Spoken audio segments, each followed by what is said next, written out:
Pas fasonve turizmit apo ndërtimit edhe furrat e bukës janë dorëzuar, ato po kërkojnë gati me dëshpërim punonjës nga India, Filipinet, Bangladeshi apo Indonezia. Në shkollat profesionale, që më parë kishin kontingjentet plota të nxënësve e të studentëve për grupin buk pasticëri, tani pothuajse nuk ka fare. Po kështu dhe nuk ka pothuajse asnjë interesim për të punuar në furrat e bukës për të mësuar zanatin e bukbërësit. Janë rreth 3800 furra buke në të gjithë vendin. Një pjesë e konsiderueshme e tyre ka nevojë sa për bukbërës e pjekës, shitës apo shpërndarës. Po a do të shkarkohen kostot e marrjes së fuqisë punëtore nga jashtë te çmimi i bukës?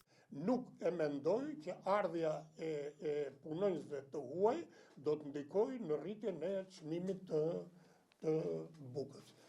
Një element është që marrja e fuqisë nga jashtë nuk na i plotëson kushtet e specialistit që kërkojmë ne.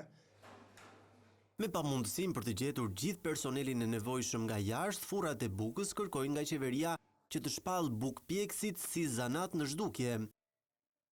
Ne kërkojmë masa konkrete për të tërhequr kontingjente të rinj të interesuar për këtë zanat, duke siguruar bursa studimi, mundësi akomodimi dhe si dhe lehtësi të tjera.